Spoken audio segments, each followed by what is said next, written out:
très bonne et heureuse année 2025, à travers vous donc à tout le personnel travaillant à l'institution présidente du Faso. Je souhaite que 2025 soit une année pleine de santé pour vous, votre famille et vos proches, pour que vous puissiez donner le maximum de vous-même dans le travail pour le bonheur de notre peuple.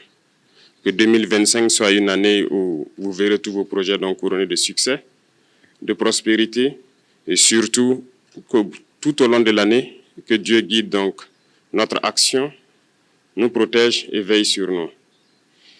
Je souhaite aussi rappeler à tout un chacun que la lutte contre l'impérialisme doit être donc intégrée dans nos gènes maintenant.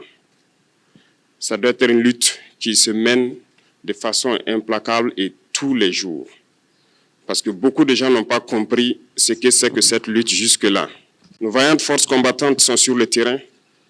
Ils mènent le combat contre les valets manipulés, ces criminels qui écument nos campagnes tous les jours et tiennent bon pour amener la paix dans notre cher Faso. Autant ils le font, nos masses populaires laborieuses, que sont les agriculteurs, les éleveurs, se battent aussi également pour qu'on puisse atteindre l'autosuffisance alimentaire à travers donc l'accompagnement de tous les techniciens du ministère de l'Agriculture. C'est très important. Et autant qu'eux aussi se battent dans l'administration, nous devrons nous battre pour changer de mentalité. Cette décolonisation mentale, c'est la partie la plus difficile. Et c'est pour ça que nous tenons à vous rappeler constamment qu'il faut changer de mentalité, revenir à nos sources et nous battre. Et c'est ça aussi le combat contre l'impérialisme. Toutes les occasions nous sont offertes pour pouvoir comprendre l'impérialisme, ses manifestations. Quand je prends dernièrement les propos d'Emmanuel Macron sur l'Afrique, eh bien, tout Africain conscient devrait donc comprendre très vite tout ce qu'il a pu nous dire et qu'est-ce que ça signifie. Le général Tiani a dit il n'y a pas longtemps du changement donc de tactique ou de stratégie des forces françaises en Afrique, et je pense qu'il est venu le confirmer.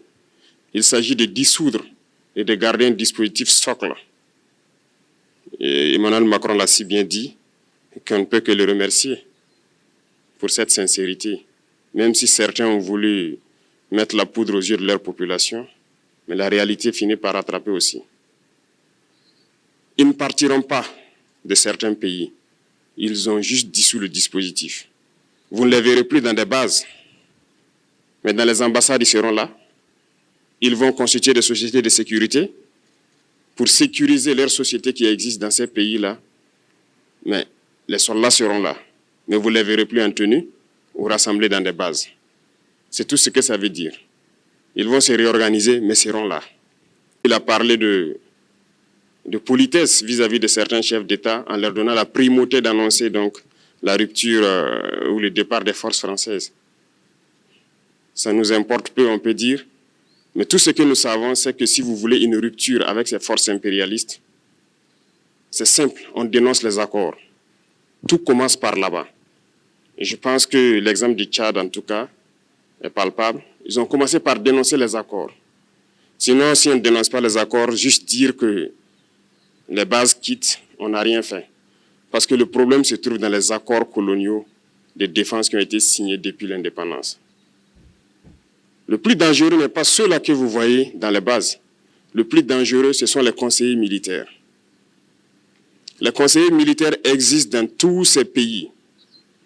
Ils ont existé au Burkina aussi jusqu'en fin 2022, jusqu'à ce que nous prenions nos responsabilités.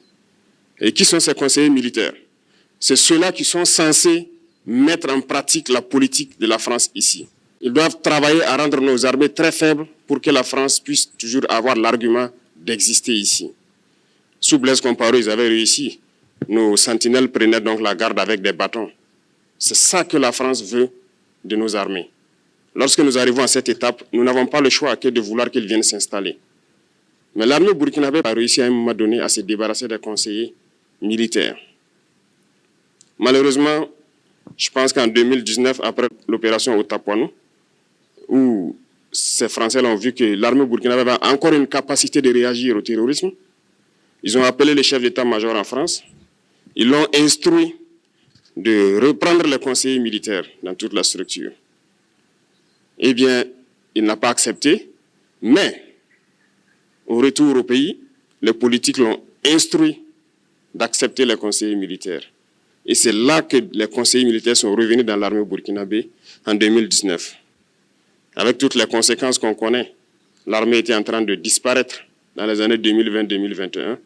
Et d'ailleurs, c'est le moment où beaucoup de militaires ont dû déserter parce qu'il n'y avait plus d'espoir. On était en train de s'effondrer. Voilà un peu comment ils travaillent. À l'état-major général des armées, dans tous les états-majors d'armée, dans les écoles, c'est eux qui sont censés nous dicter la politique de notre armée. C'est eux qui nous disent combien recruter, quand recruter et qu'est-ce qu'il faut en faire. Ils sont dans les écoles pour nous dire comment il faut les former et ainsi de suite. Tant que ces conseillers militaires sont là, vous n'êtes pas indépendant. Votre armée aura juste l'apparence d'une armée qui sera là en train de faire des parades, du cirque. Mais lorsque viendra la guerre, vous vous rendrez compte que la parade, c'est une chose, mais la guerre, c'est une autre chose. Il faut rompre les accords. C'est la seule façon d'avoir une armée indépendante et se construire, être fort. Mais beaucoup de gens ne le comprennent pas peut-être. Et même avec ces accords, la France choisit dans nos États des élèves officiers pour aller les former. C'est à travers ces mêmes accords. Mais en réalité, ces officiers qui partent se former pour la plupart, pour la France, ils viennent pour servir l'État français dans leur pays. Ils ne viennent pas pour servir nos pays. Ils les forment pour qu'ils viennent servir les intérêts de l'État français. J'en veux pour preuve. Lorsque nous nous sommes révoltés, beaucoup d'officiers au Burkina qui ont été formés en France ont été immédiatement contactés pour leur dire que c'est le moment de se mettre en action parce que vous avez été formés pour ça, pour servir les intérêts de la France. La plupart de ces officiers nous ont rendu compte, nous avons pris acte et nous continuons de suivre. Lorsque un officier formé en France arrive dans son pays et par malheur meurt soit par accident ou bien sur le champ de bataille, en France, il y a une nuit d'hommage aux morts dans l'armée, comme partout ailleurs. À la nuit d'hommage aux morts, on cite le nom de l'officier en question et on dit « mort pour la France ». Il ne le forme pas pour servir son pays, il le forme pour servir leur État. Et dans beaucoup d'États africains, il y en a plein de ces officiers. Combien sont patriotes, Dieu le sait. C'est une leçon que Emmanuel Macron a donnée encore aux chefs d'État africains, de se rattraper et de pouvoir vraiment mener cette lutte contre l'impérialisme. Mais en plus de ça, il a aussi insulté tous les Africains dans ses propos. Il y a une partie qui a retenu mon attention, là où il parlait d'ingratitude. Et que l'ingratitude est une maladie non transmissible aux humains. Lui, il est humain, notre ingratitude n'est pas transmissible à lui. Voilà comment ce monsieur voit l'Afrique, voit les Africains. Nous ne sommes pas des humains à ses yeux. Peut-être que c'est lui qui n'est pas humain, il ne se met pas dans la classe des humains. Mais s'il y a bien un ingrat, c'est bien lui. Je pense que s'il n'est pas athée et qu'il prie, à chaque matin qu'il se réveille et qu'il prie, il devrait aussi prier les Africains. Parce que c'est grâce à nos ancêtres qu'il existe aujourd'hui une France. Il devrait nous prier. À ses yeux, nous ne devons pas être des humains, nous sommes plus que des humains. Ce sont des messages très forts qu'il passe. Moi, je pleure le peuple français. Mais quand même, il est bien pour l'Afrique. Il est un mal nécessaire pour nous. Ceux qui veulent se réveiller, se réveillent. Ceux qui ne veulent pas se réveiller, comme on le dit, on ne peut pas réveiller quelqu'un qui ne dort pas. Les Africains doivent se réveiller. Nous devons travailler à être indépendants, à faire au moins ce que nos peuples connaissent le bonheur. Et la lutte contre l'impérialisme, c'est ça.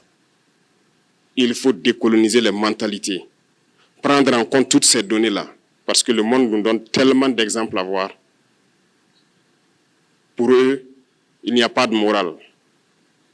Ils peuvent vous désigner aujourd'hui terroriste, mais demain, vous êtes un héros, par leur simple bouche. Ils décident de ce qu'ils font. Ils parlent de démocratie, mais ils se font eux-mêmes des coups d'État constitutionnels entre eux. Ils parlent des droits de l'homme, mais ils déciment des populations ailleurs.